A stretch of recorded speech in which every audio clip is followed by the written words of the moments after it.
Hey guys, Michael J. Crawford here, and welcome to part 15 of my Section 31 review. You know, part of me is actually thinking, wouldn't it be funny if there were 31 parts to the Section 31 review? But I genuinely hope it doesn't go that long, although at this point, it's looking more and more likely that it may. If you are enjoying this content and you want to support the channel, please do. I have a Patreon page that I've used for a while, but I've also experimenting with a different service called Ko-fi. So if you would rather just buy me a cup of coffee, well, you're not literally buying me a cup of coffee, but yeah, I guess that's just, well, whatever. Check it out. The link's below. Sorry, shameless plug out of the way. I do want to genuinely say thank you to all those that are able to support the channel. And if you're unable to support the channel, do not sweat it. I am never, ever, ever going to ask people to give what they cannot afford to give. Last time, well, we started hunting down the mole because that was so exciting. And so I guess we're just going to continue on with it. Starfleet sniffed you out and put you in a place where you'd be most useful. Section 31 is just a place for officers who bend the rules, never quite break them, until they do. You know, the more I watch this movie, it truly is amazing to me because I keep thinking they couldn't possibly make it any worse, and then somehow they do. And this is just a shining example of that, where it's so obvious that the producers of this film have absolutely no idea what Section 31 even is.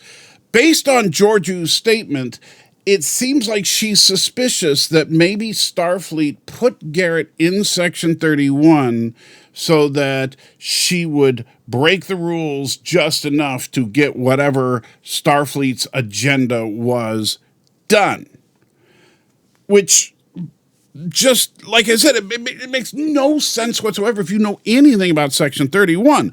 First of all, Starfleet Command has no direct authority over Section 31 at all.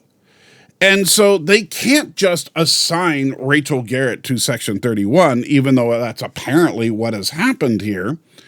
And they certainly aren't going to say, oh, we follow the rules except for when we don't, because that's the very opposite of Starfleet ideals. I guess the problem here is that the writers of this show probably don't understand that, like, one of the main things about Starfleet and the Federation is that they don't violate their core principles, which is why Section 31 is so surprising to exist at all. But it would only make sense for it to exist in a very clandestine operation like we've seen in its reveal in Deep Space Nine and subsequent episodes on Enterprise.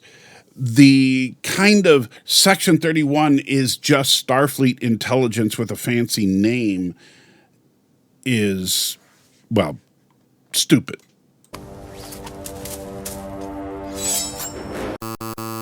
Wait. Okay, I did not catch this the first time I watched this movie. So I remember when I did my first Contact review, how I joked about the rifles looking rather phallic in their design.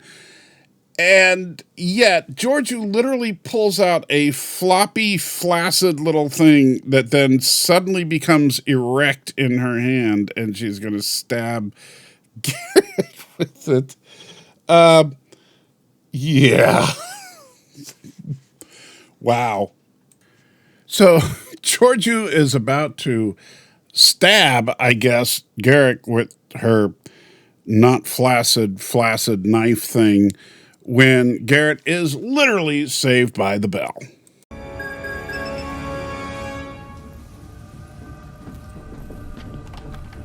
We've got footage. Now, you might be thinking that's a little harsh for me to put a couple of red turds on just because of the convenient timing of the footage alarm beeping. But that's actually not what the turds are for.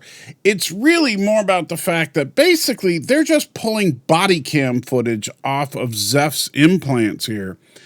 And you're telling me that body cam footage today on a police officer is easier to retrieve than in the 23rd, 24th, whatever century this is supposed to be, on some guy that's covered in high-tech cybernetic implants. Well, I'm sure that the footage will be very enlightening. Zeph, no. Oh. Well. Zeph killed himself? Why would he do that? Remember how earlier I was saying how I was amazed at how they could make something so bad even worse? Yeah, this is another one of those moments. How in the, it's mind-bogglingly insane that we're supposed to believe that anyone with an IQ over 60 is going to seriously think that Zeph killed himself. Now, if Zeph himself had said that line, I might have been able to buy it. Because Zeph, they kind of were establishing earlier on, is not the brightest guy on the team. But Mr. Kamaloid here is quasi supposed to be a super mega genius that figured out that the hypothetical substance was real that will never come up again. So if he's so smart, how could he actually sit there knowing full well that one of his team members happens to be inside of a robot right now and was bragging about the fact that he can infiltrate body modifications as part of their grand plan at the beginning of this very movie? How is he even thinking for a second that Zeph killed himself? But here's what makes it even worse. Sorry to disappoint you, Your Majesty. Well, look, none of this is making any sense. No, none of it makes a lick of sense. Why would he do this? They're actually stretching this out for more than the 3 seconds that it should take anybody to figure this out.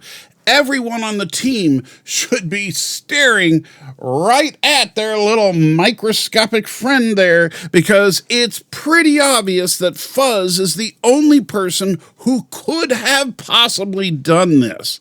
However, even with that... Give me a couple seconds, then.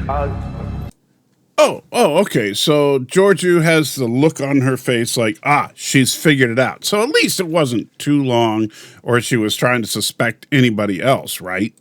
Brand new, so maybe it was some... Could be you. Nope. First, she's going to suspect Alok. And I still don't even know what you look like. You can change into anything you want. She's new. And then she's going to suspect Quasi. Of course she is. She doesn't care about us. I'm Starfleet. And then she's suspecting Garrett again. Elkin's just a machine, you know, I'm inside. Gale Shamer! You wouldn't believe the tiny spots I could get into. For example, the inner workings of body modifications. There's an autopilot. Oh my God. Why did...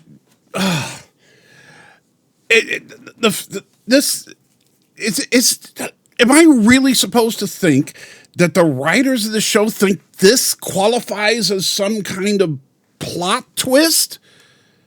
That I cannot.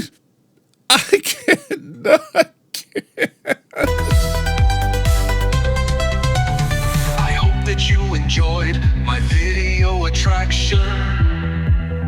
Don't forget to like, comment, and subscribe as a reaction.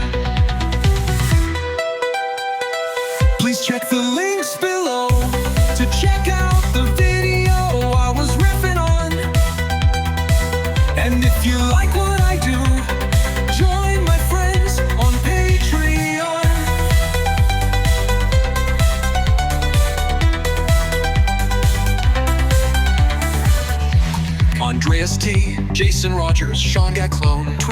Bridges, Leighton Kresman, Lee Crystal, Laura Finney, Thomas Potts, 47 Yorktown, Rural Hess, Gia Daisuke, Firetail, T. Stoney, Indie Tiger, Captain Fandom Nerd.